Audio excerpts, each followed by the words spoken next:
What's going on, Big Brother fans? Welcome to Screen This Big Brother 17, episode 20, brought to you by Morty's TV. Head on over to mortystv.com/bb for a live feed summary, and you can get real-time live feed updates at facebook.com/mortystv and at Morty's TV on Twitter. My name is Chris, and I'm ready to talk about Big Brother.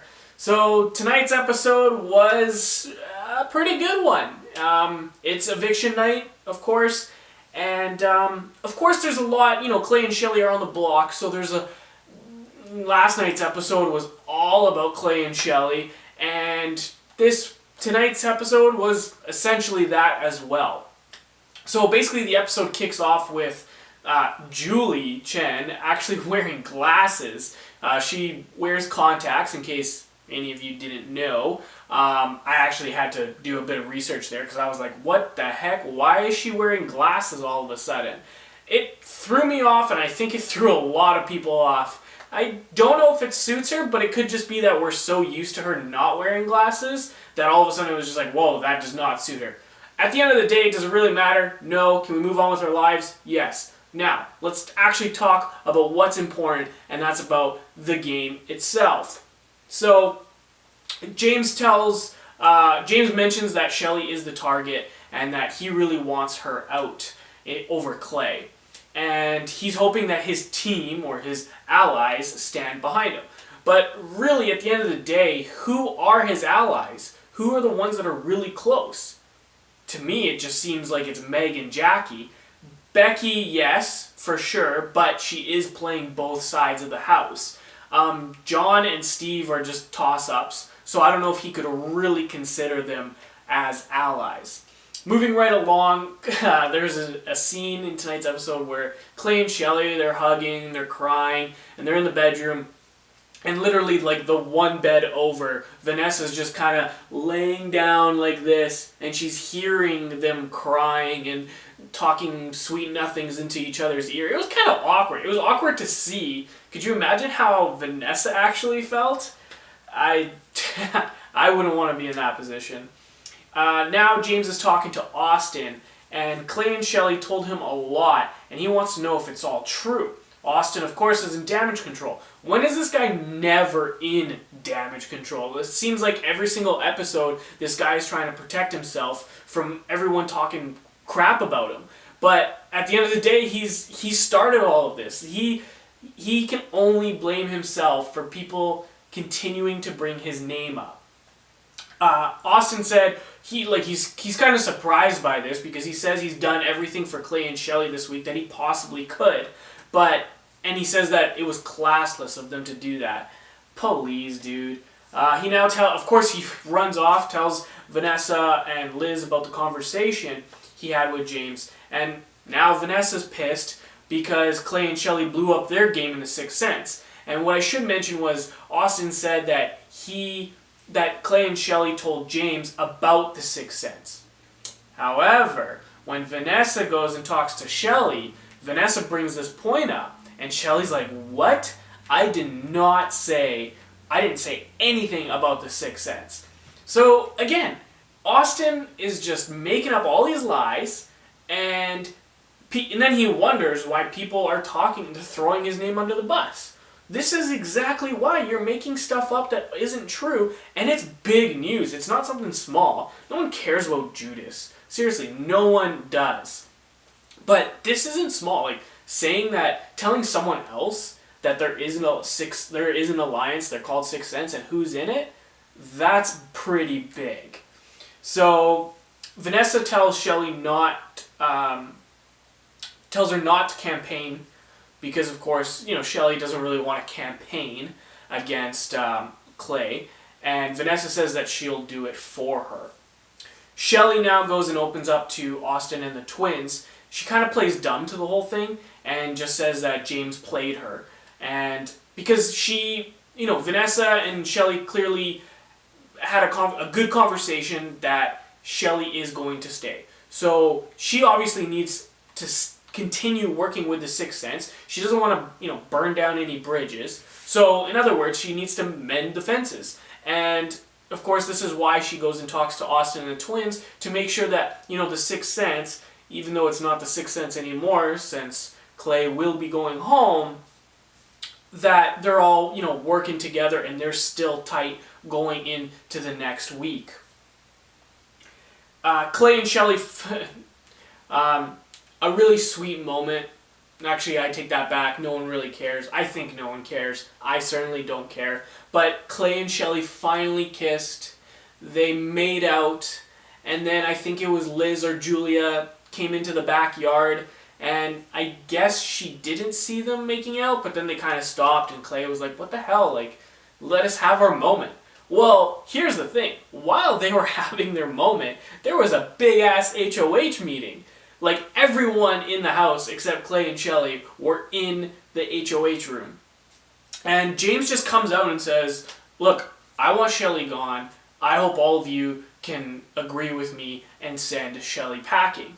And of course, Vanessa doesn't want that. And Vanessa says, well, she's kind of beating around the bush and she's giving reasons as to why Clay's the one that should be going. And of course, and Jackie, she's really catching on to Vanessa, especially after what happened last week. Jackie does not trust Vanessa. And so now Jackie's like, oh, well, what do you mean? Like, Shelli did this and Shelli did that. And she's just really drilling Vanessa. And we didn't really see Austin talk too much about it, but what ended up happening was after everyone left the HoH room, it was just Jackie and James. And Jackie was telling James, like, if Vanessa's trying to defend Shelli and Austin, she mentions that Austin is also defending Shelli. Something's up there. And you know what? She's right. Like, at the beginning of this, it's almost best that Jeff actually went home.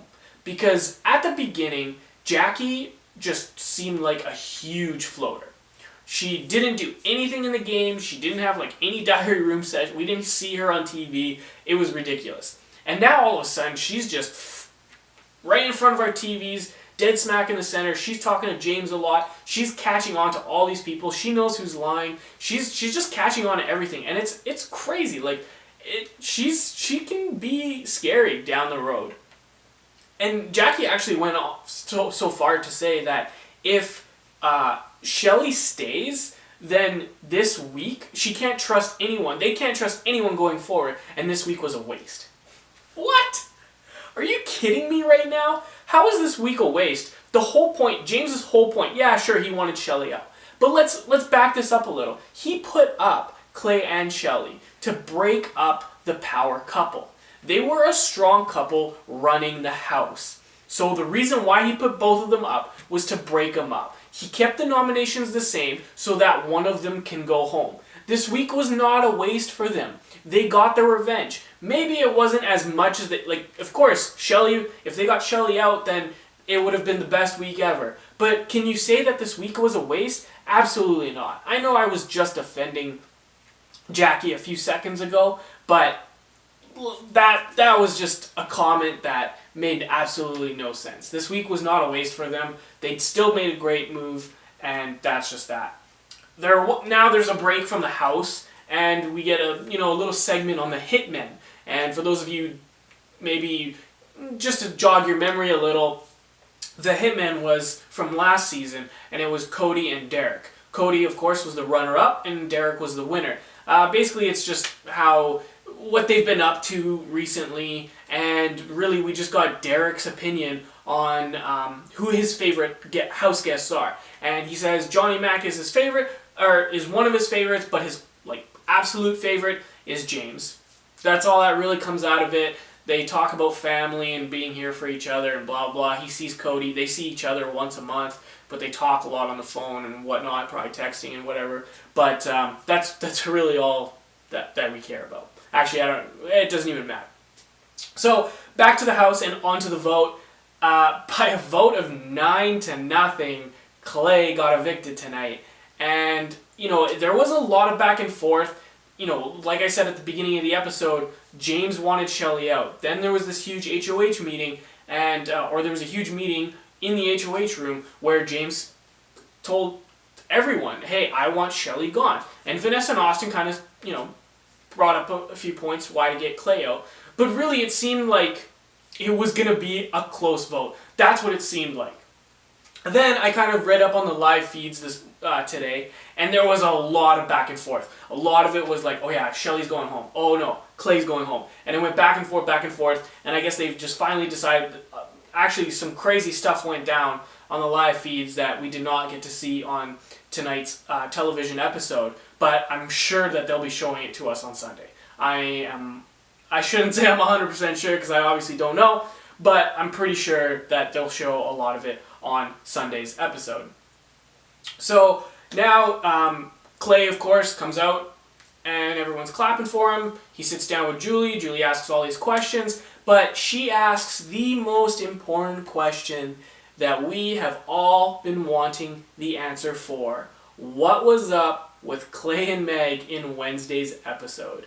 If you didn't watch Wednesday's episode, Clay and Meg got a little touchy-feely. No kissing. It's just, they were really, caressing each other and holding and, rubbing their arms like along each other's backs and whatnot. And Meg was drunk. Clay, I think, was sober. If you don't think so, then let me know. Tweet me at Mr. Screen This. It's MR, don't spell it Mr. But anyway, moving on. They just got really touchy-feely, and at one point, I am 100% sure, I will freeze frame it, you can freeze frame it or any way you like it, but I'm pretty sure Clay rested his head on Meg's boobs. It's obvious, we all know Meg's got she's got some nice boobs. It's, I'm not a creep, I'm not Austin or anything like that. I think it's just obvious, and Clay took advantage of that, I think. But no, seriously, Clay mentioned that Clay actually threw Meg under the bus, and he says he probably called her a whore in the nicest way possible, where he said that she had her fair share of showmances, she has her fair share of showmances in the house, but none with him. Way to save your ass there, Clay. But I do believe him. I really do. Anyway, before the HoH competition, Julie announces that everyone that is now being evicted will be heading to jury, and they all clap because clearly this is what the entire house wants. They just want to make it to jury and not care about winning $500,000. And also, she mentions that just because you're in jury doesn't mean you're out of the game. I thought that was a little interesting. Not too sure what to think of that, but maybe I'm thinking too much into it. Is she, realistically, if you're in jury, you're not out of the game because really you're the one deciding on who's going to win this whole thing at the end. So you still play a big part in the game. So is that what she means? I don't know. Maybe the Big Brother's got a little trick up their sleeves right now. But anyway, we've got really another endurance comp. I don't know why. A back-to-back endurance comp. It's not one of those like, oh, I gotta hang on a wall for a while, but it's the one where, it's like a slippery track, and they gotta run from one end to another, and they gotta they basically transfer some liquid, and then they dump it into a bowl. Yeah, it's that competition. But there's a little twist to this competition this time. Not only can you win HoH, but you can also win $5,000 and basically a have-not pass where you'll never be a have-not. Now, one person can actually win all three prizes, but as soon as someone takes the HoH prize, the competition is over. So if someone grabs the HoH, then no one's winning the 5K and no one's winning the have-not pass. So it'll be really interesting. It'll really go to show. It's just like these luxury competitions where, people, they really, James in last night's veto, what's wrong with me? In last night's veto competition, he could have easily just took the $5,000 and been like, whatever, Shelli can take the veto, she can take herself off the block, and Clay goes home, and I'm $5K richer. But you know what? He said, nope, not doing that. I'm going to stick with, these are my nominations, I'm going to stick with it. I'm taking the veto, and someone else and Shelli can have the, he wasn't going to get the $5,000. He was thinking about getting the $5,000. I think it was Becky that had the $5,000. But at the end, he ended up getting that 2,400 sword fights, basically, and Shelli ended up doing that. But anyway, so it's an interesting HoH, but of course, we don't know who won. You'll have to check on the live feeds or wait till Sunday's episode. And that wraps up episode 20. I hope you enjoyed this episode.